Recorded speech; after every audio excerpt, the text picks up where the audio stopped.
Silakan duduk Bapak Ibu.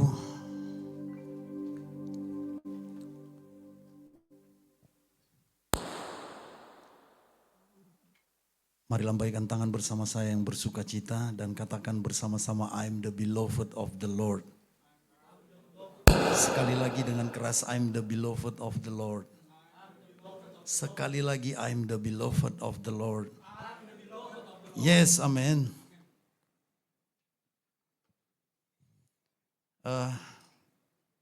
Terima kasih buat worship leader, singer, dan para pemusik. Hati saya terangkat pagi ini. Walaupun AC ini agak lebih dingin dari biasanya ya. Pas kena kepala saya nih, ada yang boleh minta Pak Fuja, Doni, kecilin dikit AC-nya.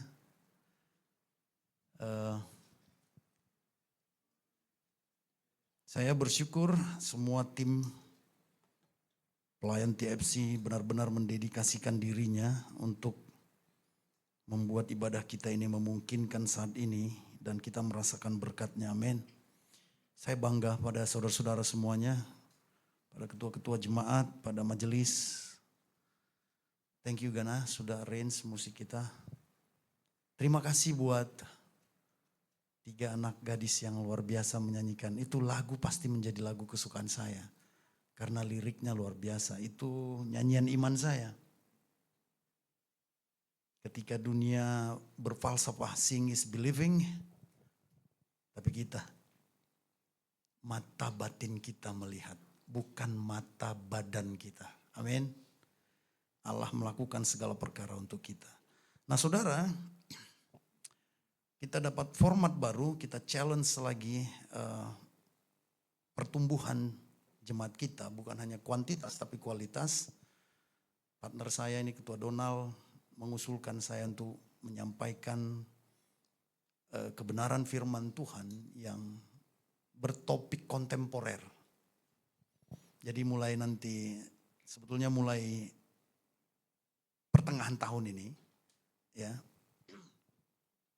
awal bulan Juli sampai seterusnya kita akan belajar tentang sesuatu yang baru yang dibahasakan dengan istilah-istilah kontemporer.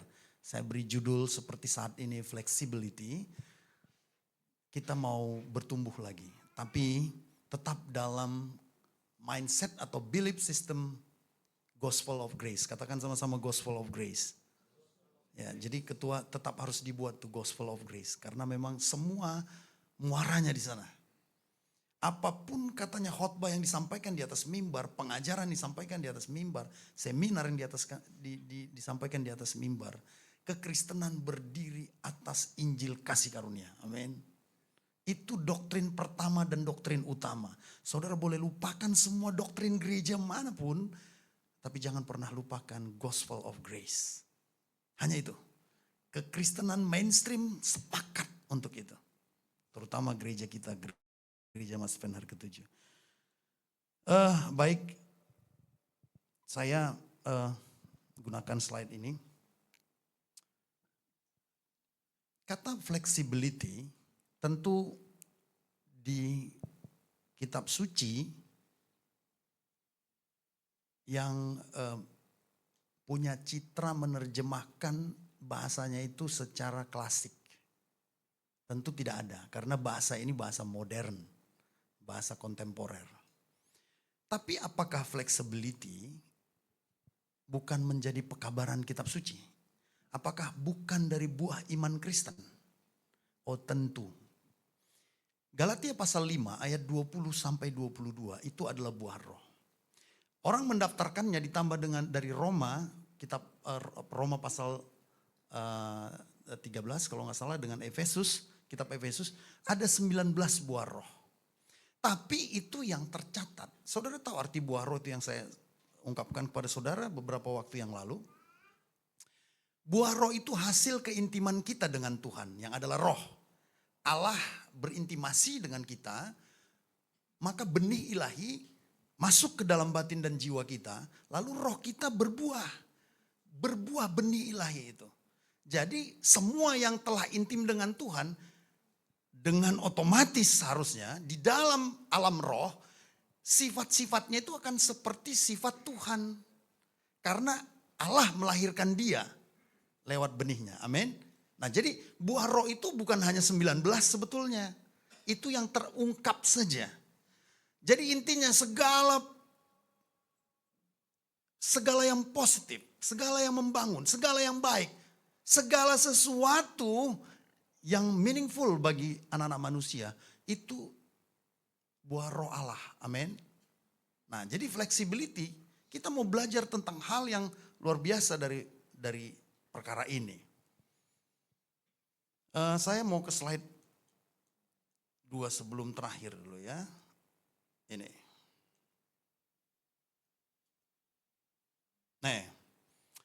Maaf, ini salah, saya lupa menulisnya. Ini sebenarnya Matius 12 ayat 7-8. Saya ambil dari The Message Bible. Ini salah satu kitab suci yang paling saya sukai karena dia sering pakai bahasa-bahasa kontemporer itu. Ya. Ini saya paling suka nih.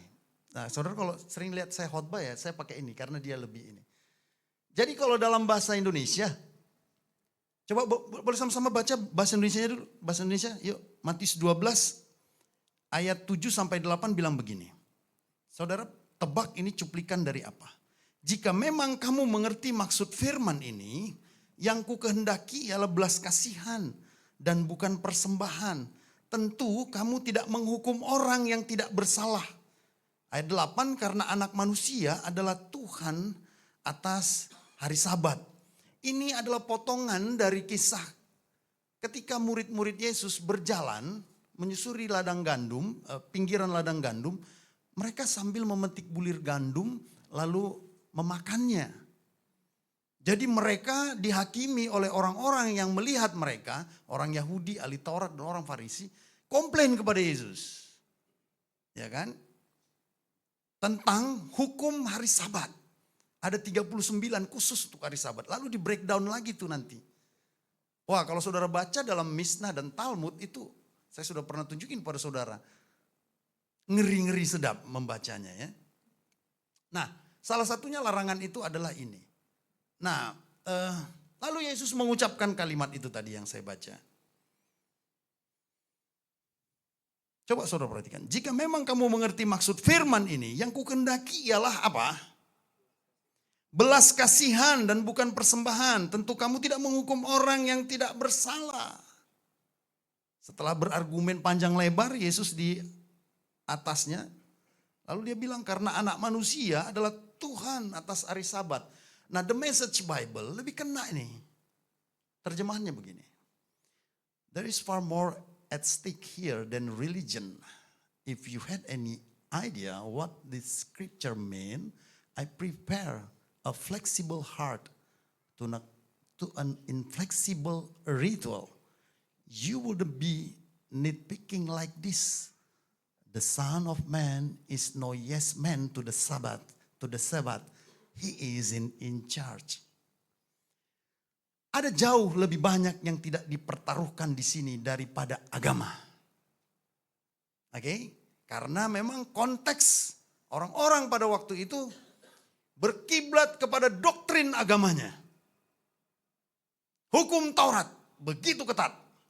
Jika Anda tahu apa arti kitab suci ini, saya lebih suka hati yang fleksibel. Ini yang Yesus bilang. Daripada ritual yang tidak fleksibel. Engkau tidak akan rewel seperti ini. Anak manusia bukanlah anak manusia yes man untuk hari Sabat. Dia yang bertanggung jawab. Jika Anda tahu apa maksud ayat ini, saya lebih suka hati yang fleksibel daripada ritual yang kaku. Anda tidak akan mengkritik seperti itu. Inilah satu-satunya di Alkitab The Message yang ada kata fleksibel. Nah, sekarang kita mau lihat ya. Kenapa ini menjadi buah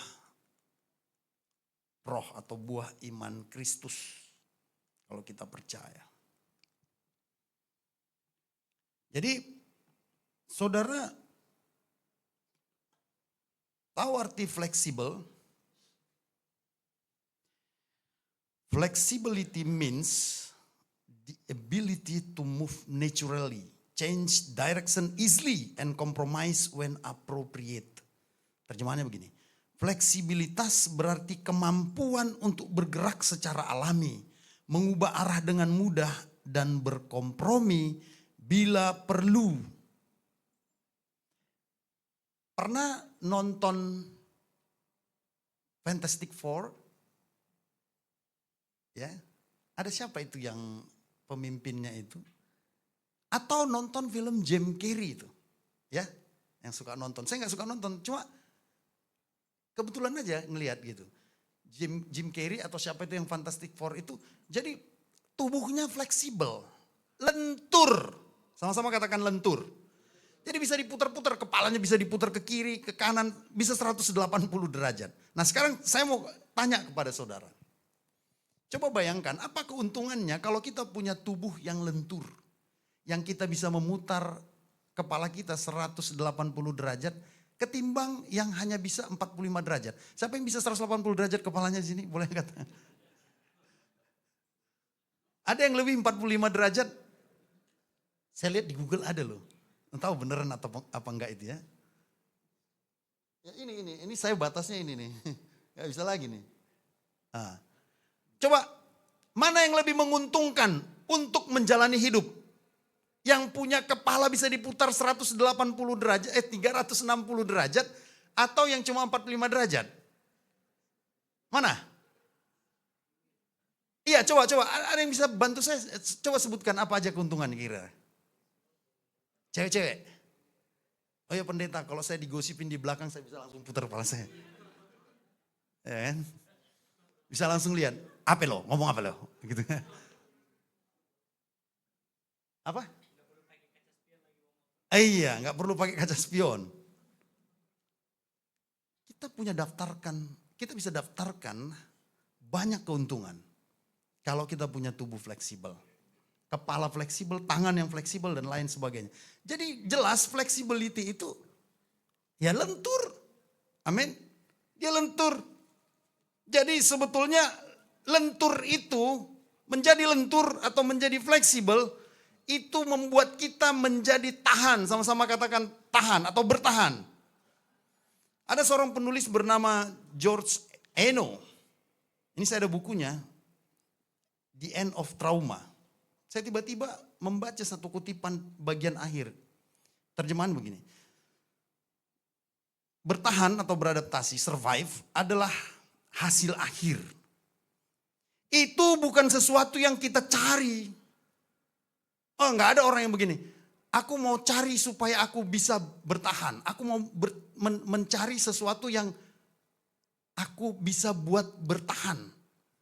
Jadi ketahanan itu bukan satu produk lalu kita ambil, lalu supaya kita tahan. Enggak, tapi dia bilang begini. Itu bukan sesuatu yang dicari. Itu adalah akibat. Itu adalah hasil. Yang kita cari dalam hidup ini adalah flexibility atau fleksibilitas. Dan melalui itu, maka hasilnya adalah survive. Ketahanan, amin. Saya ingat tiba-tiba lagunya Iwan Fals. Nak, dengarlah bicara bapakmu yang kenyang akan hidup terang dan redup. Nak, jadilah karet, jangan besi. Sebab yang namanya jam karet tahan kondisi. Betul. Ada ponakan saya, kuliah di Unai, miskin sekali dia.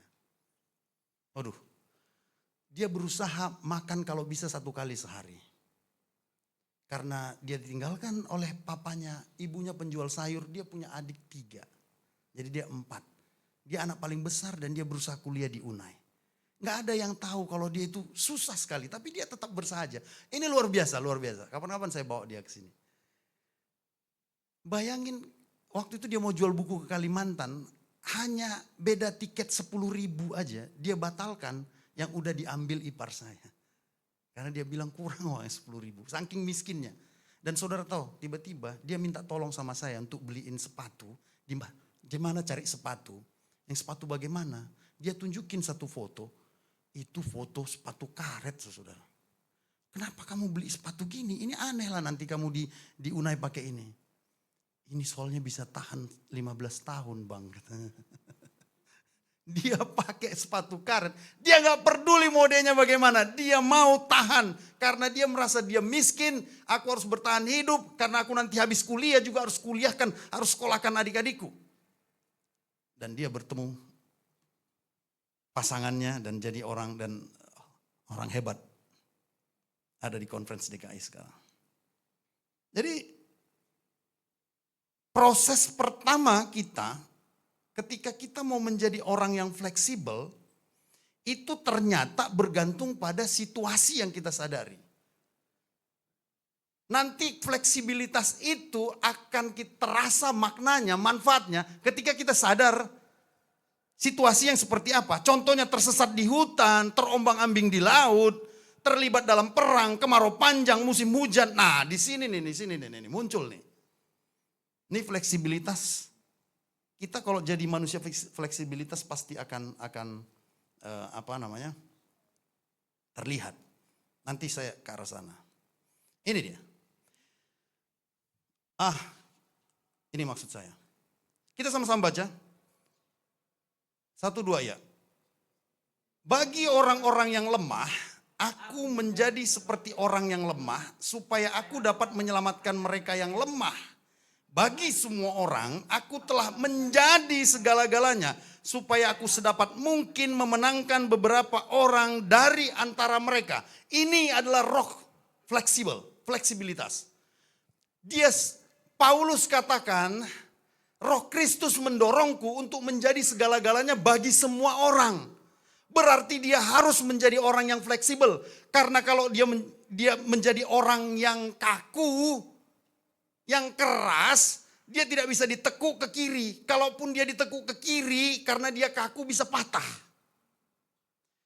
Pohon yang bertahan tetap tidak tumbang adalah pohon yang lentur, yang fleksibel. Dihantam angin, badai, hujan, selama dia lentur, dia akan bertahan. Tapi kalau dia kaku, keras, patah, bahkan tercabut sampai dari akarnya. Nah, di sini ada roh flexibility. Karena kelenturan itu, fleksibel itu bisa masuk ke semua situasi. Sama-sama katakan, masuk ke semua situasi. Yes, ini roh Kristus. Lihat aja, roh Kristus itu dicari-cari oleh orang-orang miskin. Tapi Yesus juga dicari-cari oleh orang-orang kaya. Yesus dicari-cari orang-orang yang gak berpendidikan. Yang terbuang, tapi dia juga dicari orang-orang besar dan berpendidikan. Yesus bisa masuk ke semuanya. Dia ada dalam setiap situasi dan musim. Nah, ini konteksnya adalah, kalau kita baca, ada yang bawa Alkitab. Ini konteks 1 Korintus 9 ayat 22 ini. Saudara baca mulai dari ayat 19. Saya baca ya. Sungguh pun aku bebas terhadap semua orang. Aku menjadikan diriku hamba dari semua orang, supaya aku boleh memenangkan sebanyak mungkin orang. Saya nggak catat di sini, tapi coba perhatikan. Ada orang bilang begini, pendeta, apa maksudnya fleksibilitas itu jadi nggak punya kepribadian? Dia bisa ke kiri, bisa ke kanan. Dia bisa ke depan, bisa ke belakang. Dia diajak orang ke sana, oke. Diajak orang ke sini, oke. Oh bukan. Ini ayat 19. Sungguh pun aku bebas terhadap semua orang. Apa maksudnya? Apa maksudnya? Yang sesungguhnya pribadinya Paulus itu adalah orang merdeka. Orang yang bebas. Dia gak pernah takut ke siapapun. Gak parno kayak orang-orang Farisi dan ahli Taurat. Mau makan aja takut sekali mereka. Ini udah dipersembahkan kepada berhala gak? Ini udah dikasih doa-doa ritual gak? Begitu-gitu. Makanya lahir ayat ini. Supaya dia bebas kepada semua orang. Dia punya bentuk dasar. Dia punya base. Personality, kepribadian mendasar di dalam dirinya. Dia orang liberal. Dia orang merdeka. Dia bebas terhadap semua orang. Tapi, ini dia. Aku menjadikan diriku hamba. Aslinya Paulus itu liberal kayak pendeta Manuntun. Tapi Demi satu tujuan, dia kadang-kadang berperilaku seperti hamba. Seperti para budak. Supaya aku boleh memenangkan sebanyak mungkin orang. Sama-sama katakan, supaya boleh memenangkan sebanyak mungkin orang. Ini tujuannya. Ini targetnya. Jadi flexibility itu bukan gak punya kepribadian yang mendasar, bukan. Tapi dia bisa berubah-ubah seperti bunglon karena melihat situasi kondisinya dan dia punya tujuan yang pasti. Tujuannya lebih mulia daripada pribadinya. Yaitu supaya memenangkan orang, supaya menaikkan taraf hidup orang. Dia sengaja masuk ke lumpur bukan mau supaya tetap di lumpur. Tapi supaya mengangkat orang dari lumpur itu naik ke tahta kemuliaan. Amin. Ayat 20, demikianlah bagi orang Yahudi, aku menjadi seperti orang Yahudi. Supaya aku memenangkan orang-orang Yahudi. Bagi orang-orang yang hidup di bawah hukum Taurat, aku menjadi seperti orang yang hidup di bawah hukum Taurat. Sekalipun aku sendiri tidak hidup di bawah hukum Taurat. Aslinya Paulus, dia tidak hidup di bawah hukum Taurat. Oke. Tapi dia demi mau memenangkan mereka, mau menaikkan level kualitas dari orang di sekelilingnya, kadang dia harus menurunkan range-nya. Saudara senang gak dengan pribadi yang seperti ini? Berapa banyak dari saudara yang senang? Banyak juga orang gak kuat melihat pimpinan yang begitu. Ngapain pendeta turun ke situ? Pendeta harus duduk di depan, di tahta kemuliaan. Banyak orang begitu. Ini biasanya orang-orang yang seperti ini, kalau melihat pendetanya, kehidupan sehari-hari yang spontanitas begitu, dia lemah imannya. Karena bagi dia pendeta itu harus mulia terus.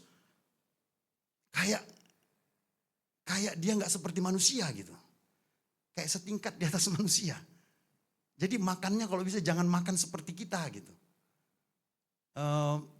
Itu sebabnya pakaiannya juga jangan pakaian seperti kita. Nah, ini nanti kebalikan dari orang flexibility.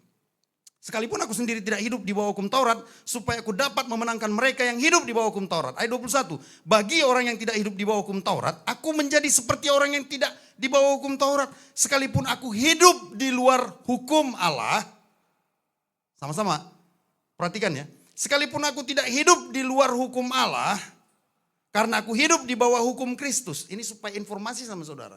Hukum Taurat beda dong dengan hukum Allah dengan hukum Kristus. Supaya saudara jelas ini di ayatnya. Paulus membedakan itu. Hukum Taurat itu beda dengan hukum Kristus. Oke? Karena aku hidup di bawah hukum Kristus. Supaya aku dapat memenangkan mereka yang hidup di bawah hukum Taurat. Beda kan hukum Taurat dengan hukum Kristus? Beda kan? Jelas ya?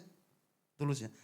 Nah masuklah ayat 22. Bagi orang yang lemah aku menjadi seperti orang yang lemah. Supaya aku dapat menyelamatkan mereka yang lemah.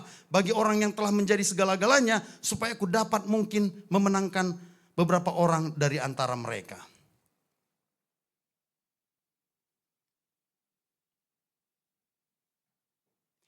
Ada kepribadian seseorang yang maunya mengubah orang di sekelilingnya. Orang dipaksa untuk ngikutin dia melulu. Jadi orang seperti ini adalah pribadi yang lawan dari flexibility, roh flexibility tadi. Flexibility dia nggak ngubah lingkungannya supaya dia nyaman, enggak. Tapi dia datang kepada lingkungannya dan dia beradaptasi. Tapi dia punya serangan balik nanti. Ketika semua orang merasakan berkatnya, manfaatnya. Ketika dia datang kepada orang yang ingin dirubahnya itu. Barulah di situ. Then he bet them. Baru dia tarik mereka. Oke? Nah, kekristenan dipanggil untuk itu. Jadi ini ya.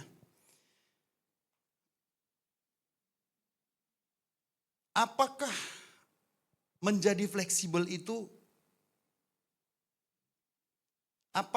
bukanlah kelemahan ya, atau kekurangan, tapi itu tentang adaptasi yang terbuka, merespon secara bijaksana hal-hal yang tidak sesuai dengan rencana. Amin. Jadi konsep fleksibel itu sering dipinjam dari frasa willing to bend. But it's not just willing to bend. Willing to bend without break. Ingin membengkok tapi tetap tidak patah. Amin. Banyak orang mencoba toleransi, kompromi, tapi dia yang kecebur di situ. Iya kan? Ini enggak. Jadi dia selalu membuka kesempatan untuk berubah. Merefleksikan roh beradaptasi. Keinginan untuk selalu adjust. Coba bayangkan kalau kita semua punya roh seperti ini. Semua di jemaat ini misalnya 150 orang atau sampai 200 orang. Damai enggak itu? Damai enggak? Bahasa sederhananya, kita ini selalu mengerti perasaan orang lain. Amin. Ini orang yang fleksibel. Mencoba kita menyelami perasaan-perasaan orang lain, maka kita berbicara untuk tidak menyakiti hatinya, menyinggung dia. Walaupun dia rendah, kita tidak merendahkannya. Walaupun dia belum tahu, kita tidak mempermalukannya. Ini roh Kristus. Siapa lawan Yesus selama di bumi? Kecerdasan dia punya. Pengetahuan dia punya. Kuasa dia punya. Energi dia punya. Tapi dia menghadapi semua orang. Begitu nyamannya orang semua dibuatnya. Pernah nggak saudara ketemu orang, ini ketemu orang ya. Saudara nggak merasa nyaman? Waduh, ngomongnya ketinggian pendeta. Saya nggak bisa ikut mereka. Saya langsung ngaca. Saya kan nggak tamat S2 pendeta, saya cuma S1. Ngomongan mereka itu udah doktor. Apa artinya? Apa artinya? Berarti yang jauh lebih tinggi itu nggak bisa diterima. Betul? Wah, karena terlalu kaya, kita jadi sungkan.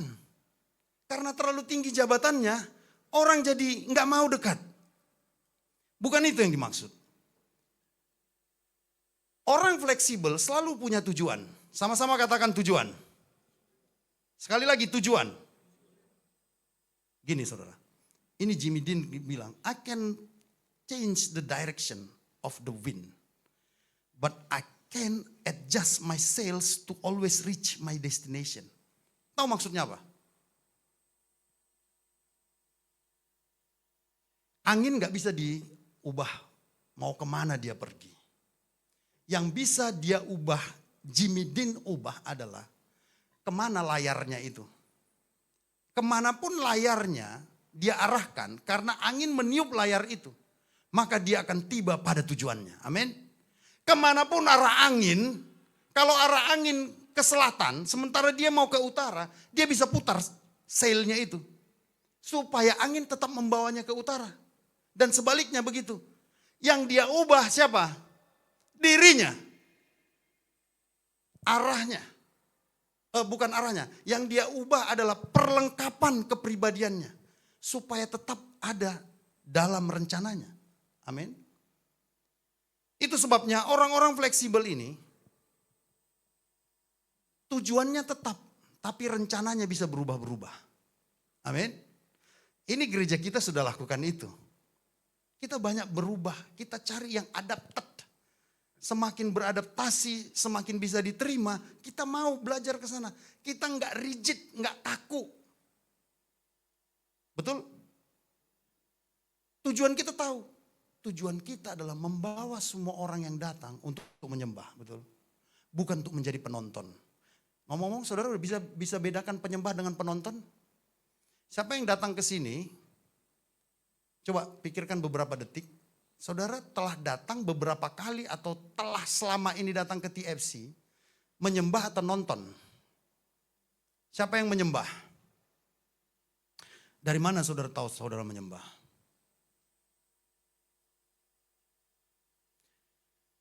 Saudara akan libatkan jiwa saudara. Saudara akan buat jiwa saudara itu mendapatkan kelegaan, ketenangan. Kalau menonton, saudara hanya sibuk dengan alam pikir saudara. Saudara hanya tahu apa yang ada di pikiran saudara dan saudara hanya menyaksikan semua yang ada di sini. Ya kayak mana nonton film? Penyembahan beda. Itu sebabnya kita berusaha untuk supaya saudara bisa merasakan penyembahan. Amin. Semua yang datang ke sini ini untuk menyembah. Orang yang menyembah akan melibatkan semua rasanya. Karena alat penyembahan kita hanyalah rasa kita. Amin. Hanya perasaan kita penyembahan, bukan rasionalitas kita. Rasionalitas kita nggak nyampe mentok sama Tuhan. Kenapa? Karena terlalu banyak yang tidak kita ketahui. Jadi itu sebabnya iman bukan sesuatu yang kita ketahui. Tapi iman yang tidak kita ketahui, tapi yang menjangkaunya rasa kita, jiwa kita. Lihat, inilah perbedaan orang-orang yang punya mindset kaku dengan yang fleksibel. Ini selalu terekspres dari kata-katanya. Coba ini orang yang fix begini nih. I already know it all. Siapa yang merasa sering mengungkapkan hal semacam ini? Aku udah tahu semuanya. Aku gak perlu belajar. Siapa yang sering ngomong begitu kepada dirinya? Sementara orang fleksibel, ini ciri-cirinya begini. I want to learn. Selalu begitu. Oke. Ada yang pernah mengatakan gini, I can change how I am. Ini a priori. Dia merasa terbelenggu dengan kelemahan dan kekurangannya. Dia langsung klaim, afirmasi ke dalam dirinya. Aku gak bisa berubah lagi, aku udah begini aja. Siapa yang seperti itu? Tapi siapa yang mengatakan, I can train my brain. Aku bisa latih otakku. Aku bisa capai hal-hal baru. Siapa yang bilang, udah capek, I give up, menyerah. Tapi siapa yang bilang, I can try a different way. Oke, aku gagal di sini, tapi aku bisa pakai cara yang lain. I'm all ready to try this. I'm afraid to try this. Takut. Jadi roh ketakutan adalah lawan dari flexibility. Sementara orang yang fleksibel, trying new things helps me grow. Iya dong, kalau kita hanya menikmati sesuatu yang sudah kita tahu, lalu apa yang menambah di dalam diri kita? Betul? Kita harus belajar tentang hal-hal baru, itu roh Kristus. Nih, kalau fix sama dengan lawan kata dari fleksibel. Nah, saudara bisa baca itu. What if I never get back? Jadi dia meragukan, bagaimana kalau aku gak bisa balik lagi? Bagaimana kalau modalku hilang nanti ini? Ternyata ini orang-orang yang selalu berpikir hanya ada satu cara. Betul? Dia kaku, dia hanya punya satu sudut pandang saja. Sementara orang fleksibel itu, dia bukan gak punya rasa takut, tapi dia bilang, this is hard. And I can keep going. Ya betul, ini sulit, tapi aku percaya Allah bersamaku, aku akan bisa tetap jalan. Amin. Dalam hal membandingkan, they are ahead, I have failed. Ini pandangan orang-orang yang kaku ini. Aduh, mereka udah jauh di depan pendeta, udahlah. Gak ada gunanya. Aku tetap ketinggalan. Tapi kalau orang fleksibel melihat ini, melihat perbandingan ini, dia bilang, ini perjalanan, ini milikku. Perjalanan ini aku yang bikin. Aku bisa sampai ke ujung jalan ini. Lihat ini, this means I am not capable. Dia langsung patahkan potensi yang ada pada dirinya. Aku gak bisa. Ya karena aku udah gagal, ya udah aku gak bisa. Tapi orang yang fleksibel, kalau dia gagal, ini bagian dari prosesnya. Ini awalnya. Aku pasti masih punya kesempatan. Amin. Jadi kegagalan di tangan orang yang kaku, dia katakan itu adalah akhir dari segalanya. Tapi di tangan orang yang fleksibel, dia katakan itu awalnya. Amin. Dalam soal kepercayaan,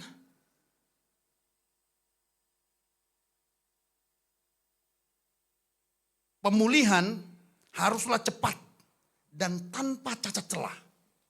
Nah, itu orang yang kaku itu. Dia serba instan dan harus perfect sempurna. Tapi kalau orang fleksibel bilang begini, penyembuhan itu lambat laun, tapi tetap meaningful. Amin.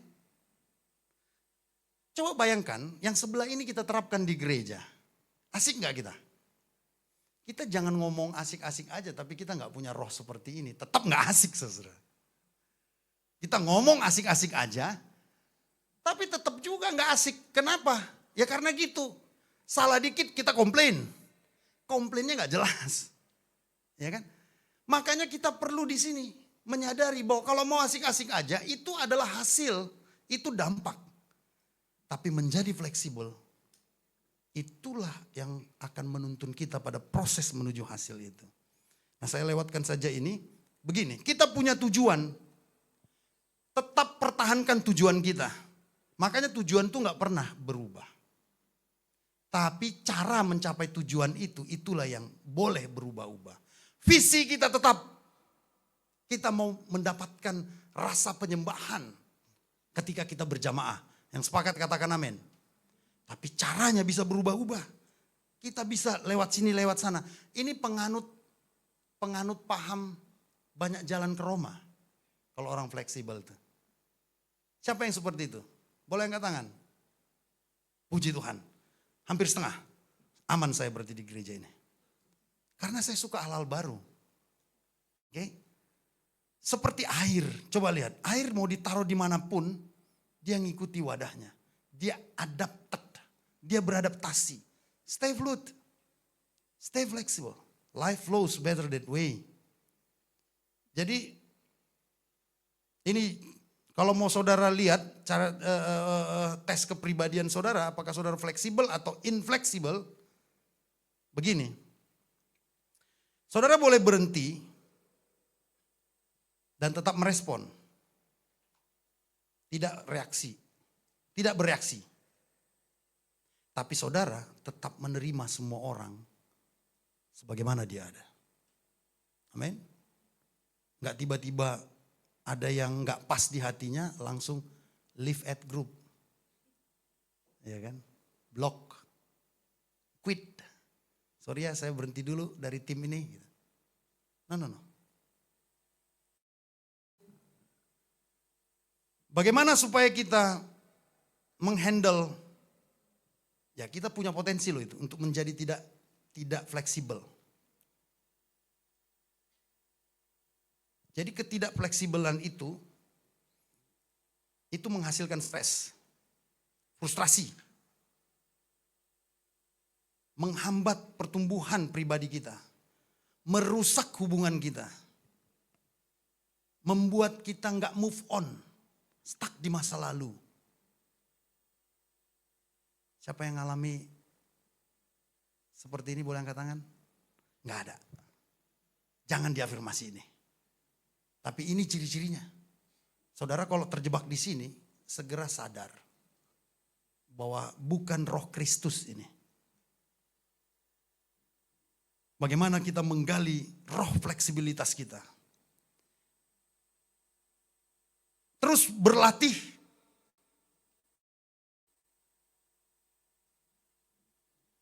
Jadi kalau ada yang tidak sesuai dengan pikiran kita, kehendak kita, cara kita, metode kita, ide-ide kita, jangan langsung bubarin tuh.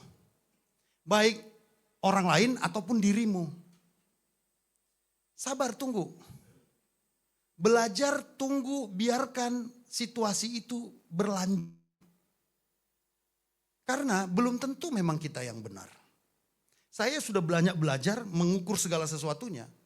Tapi kalau saya berhadapan dengan beberapa, di semua jemaat ya, termasuk di gereja ini, saya perhatikan, oh ini ide dia. Saya sebetulnya rasa gak cocok, tapi saya coba. Karena saya percaya, roh Tuhan bersama saya. Dia akan kasih tahu nanti, kalau saya yang salah atau orang itu yang salah. Kalau saya yang salah, kalau dia yang salah, saya juga beruntung. Karena Tuhan tunjukkan kalau dia salah. Maka kita bisa diikuti untuk seterusnya.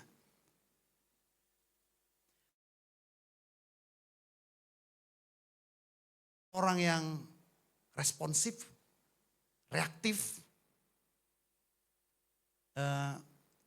Ya, saya dulu pribadi yang seperti itu. Kaku sekali. Tapi untunglah Tuhan membawa saya ke sana kemari. Jatuh bangun, dalam situasi aman bahaya, dibully dan ditinggikan, tapi akhirnya saya mengerti bahwa ada waktunya kita melihat dulu, mengamati situasi. Ini roh orang fleksibel seperti itu. Dan selalu menantang itu. Pemikiran-pemikiran yang kaku di-challenge. Dipertanyakan, dikritisi di dalam diri. Amin. Dari mana? Makanya kalau kita menyampaikan ide kita itu jangan terlalu kita dewakan. Justru kita lempar. Kalau ada kritikan, masukan di sana sini, itu berarti input yang baik buat kita. Yang sepakat katakan amin. Dan itu kita jadikan feedback lagi untuk memperbaiki diri kita. Amin. Kecuali kita udah pakai kacamata kuda, udah tutup telinga kanan dan kiri. Itu udah gak bisa lagi. Try new ways of doing familiar things. Selalu coba hal-hal baru. Bukan hanya hal-hal yang familiar ya. Nih, yang ada di isi kepala orang-orang fleksibel dan mindset. Tapi saya mau katakan kepada saudara, saya mau kembali ke ayat ini. Lihat ini saudara.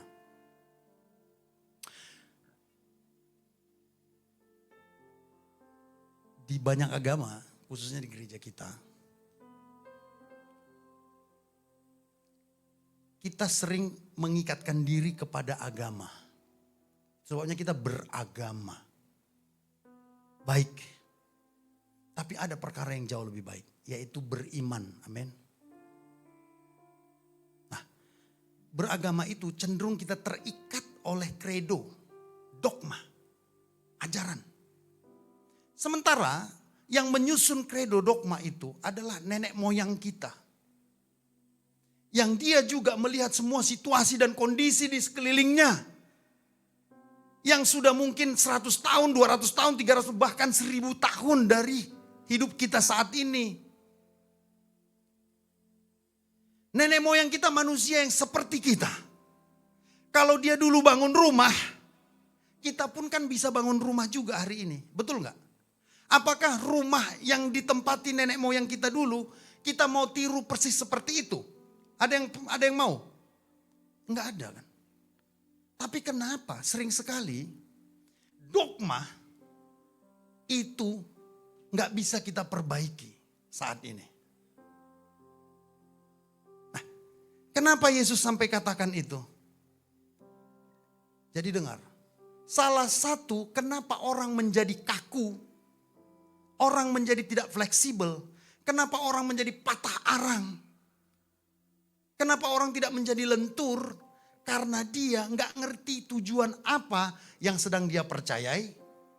Satu pengajaran, satu perintah, satu arahan.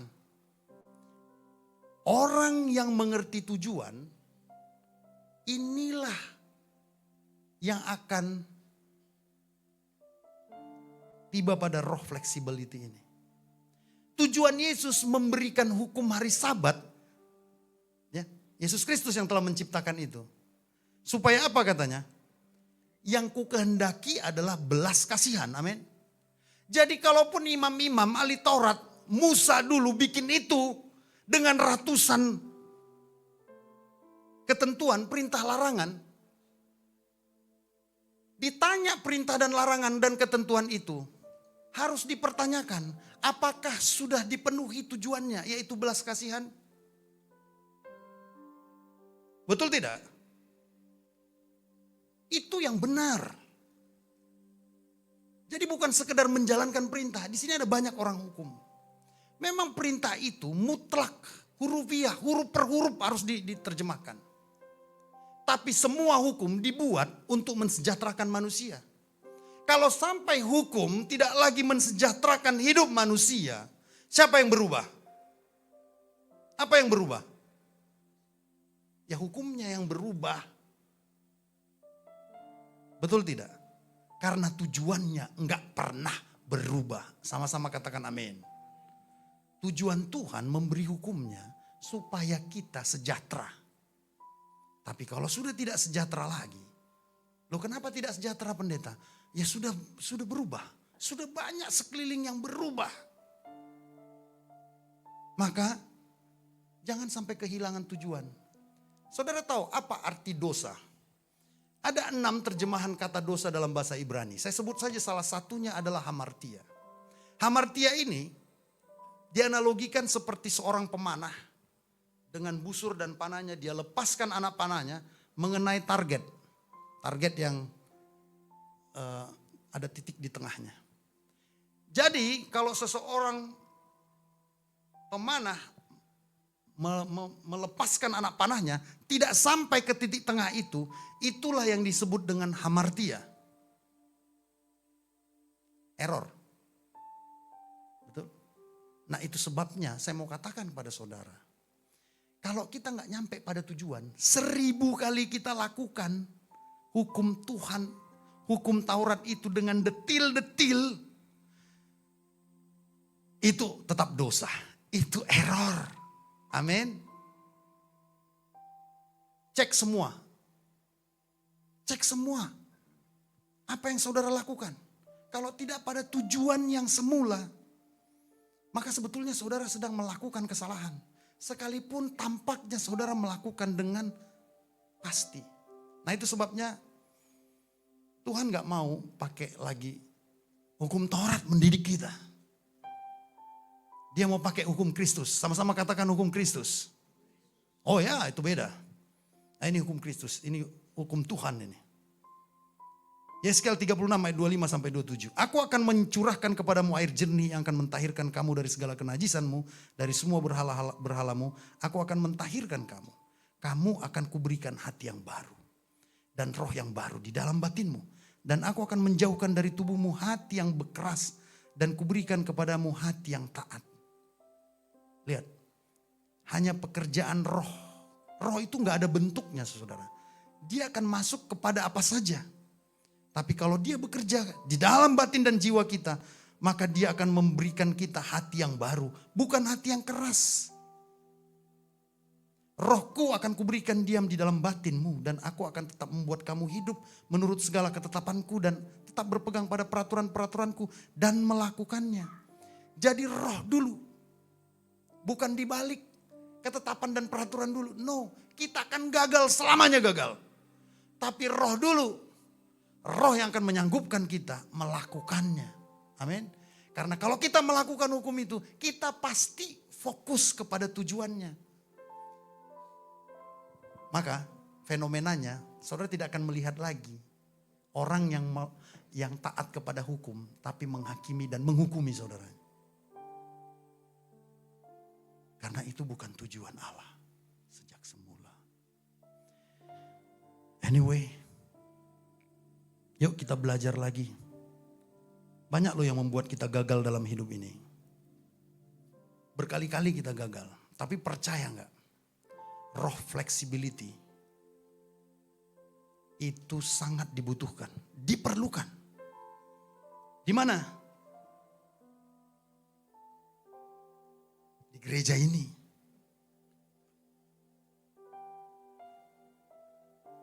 Jangan takut menjadi fleksibel. Karena fleksibel bukan berarti kita kehilangan bentuk awal. Tapi hanya sekedar mampu melentur menjadi bentuk lain. Namun mampu kembali ke bentuk yang semula. Kalau ada saudara kita yang masih belum sefrekuensi dengan kita, belum satu pemahaman, belum satu level, angkat dia. Turun dulu kita sejenak. Kita turunkan dulu level kita. Demi apa? Bukan supaya stay di situ, tapi supaya mengangkat dia ke level kita. Amin. Gereja ini perlu orang-orang yang lentur. Saya bilang dari 200 orang, 10 orang yang lentur cukup menjaga gereja ini menjadi gereja yang hebat dan kuat. Yang sepakat katakan amin. Tapi kalau sudah nggak ada lagi orang yang lenturnya, atau hanya pendetanya saja, nggak sanggup itu. Amin. Mau asik-asik aja, jadi lentur, jadi fleksibel. Mau bertahan dalam rumah tangga, lihat pertengkaran rumah tangga. Apa penyebabnya? Pasti karena tidak ada yang lentur. Itu sebabnya manfaat menjadi fleksibel, menjadi lentur, selalu menjadi pemenang. Bisa lama bertahan, membuat pengaruh menjadi luas, berkuasa, melancarkan yang rumit, dan punya berbagai kemungkinan untuk sukses. Yuk kita cari roh itu, karena itu roh Kristus. Hanya Kristus yang sanggup membuat kita tiba di fase seperti itu. Mari kita nyanyi bagaikan bejana. Kita nyanyikan dari refnya saudara. Kita mau afirmasi benih firman Tuhan yang saya tabur ini. Kita mau perbanyak benih ini tumbuh di jemaat ini. Lebih banyak lagi orang-orang yang fleksibel. Seperti Yesus. Amin.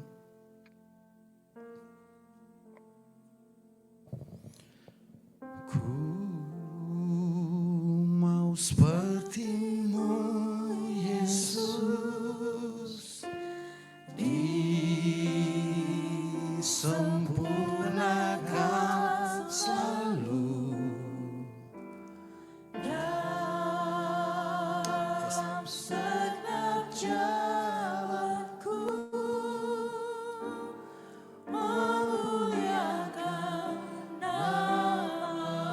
Angkat suaramu lebih keras. Katakan, ku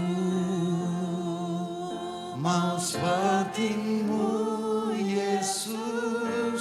Katakan dengan sungguh-sungguh. Supaya benih firman Tuhan yang saya tabur ini berkuasa mengisi batin dan jiwamu. Tanah hatimu.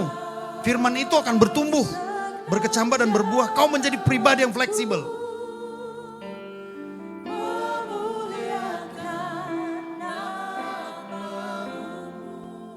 Dengar saudara, memang harus hidup dalam roh. Karena roh itu yang akan membuat tanah hati kita yang keras itu menjadi lunak lembut. Jangan cari metode-metode lain. Kalau ini sudah kepastian. Hanya lewat pelayanan roh. Maka kita bisa jadi pribadi yang lebih baik. Yang fleksibel. Fleksibel telah menghancur ketidakfleksibelan, ketidaklenturan, telah menghancurkan negeri kita ini loh. Banyak orang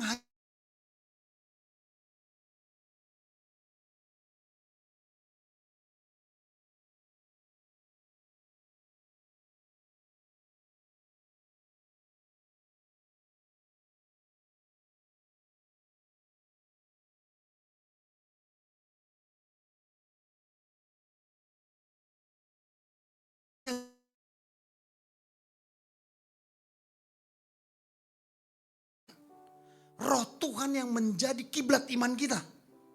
Semua yang diatur oleh Taurat akan menjadi keras seperti batu itu sendiri. Seperti dua loh batu itu sendiri. Tapi semua yang percaya kepada pelayanan roh, maka kasih karunia demi kasih karunia akan datang kepadanya. Ganti imanmu. Saya katakan ganti imanmu. Glorifikasi yang membuatmu berubah. Yang membuatmu berbuah. Bukan yang membuatmu berubah. Serius. Hukum Taurat dengan perintah dan larangan, ketetapan dan ketentuannya, itu bikin kamu sekedar berubah. Kamu changing, behavioral. Tapi pelayanan roh yang masuk ke dalam batin dan jiwamu, yang bukan sekedar nempel di tubuhmu, dia masuk ke dalam pikiranmu. Dia mengubahmu dari dalam.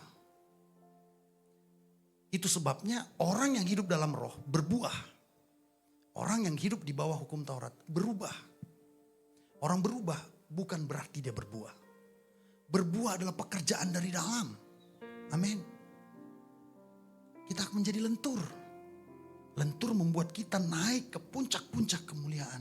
Sekali lagi, afirmasi, ku mau sepertimu Yesus. Katakan bersama. Ku mau sepertimu Yesus. Disempurnakan selalu dalam setiap jalanku, memuliakan namamu. Kita berdoa. Ya Tuhan, kami percaya kami bisa seperti Yesus. Dengan hidupnya yang bersahaja.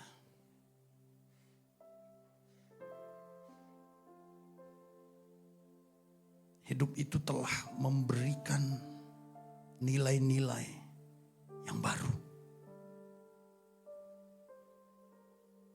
Mencerahkan, menenangkan, meneguhkan. Itu sebabnya kami mau raih roh itu sekarang. Dan kami percaya itu telah terjadi dan sedang terjadi dan akan terus terjadi. Kami akan menjadi pribadi yang meaningful. Kemanapun kami pergi, orang merasa asik-asik aja dengan kehidupan kami. Tidak ada kata-kata yang menghakimi dan menghukumi saudara kami. Betapapun lemah, betapapun kurang, betapapun jahatnya dia.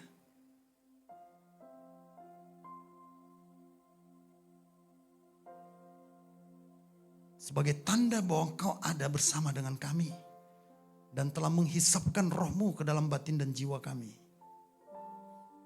Mulai sekarang dan untuk seterusnya. Kami akan menjadi gereja yang adapted. Yang sanggup beradaptasi dengan lingkungan kami. Kami suka hal-hal baru. Kami akan buat semua prestasi dan kreasi yang baru. Karena kami tahu zaman ini terus berubah. Kami tidak mau ketinggalan. Sebab semua orang di dalam Tuhan pasti terus akan berjalan ke depan. Menjadi pemimpin. Menjadi kepala dan bukan ekor. Maka buatlah kami fleksibel di gereja ini. Di rumah tangga kami. Di tempat kami bekerja. Maka kami akan menuai segala berkat. Puji-pujian, rejeki, keuntungan, kesehatan, popularitas, dan ketenangan hidup. Maka hari ini, genaplah seluruh firman ini. Jatuhlah ke tanah hati umatmu ini. Bertumbuh, berkecambah dan berbuahlah. Di dalam nama Yesus kami mengucap syukur. Amin.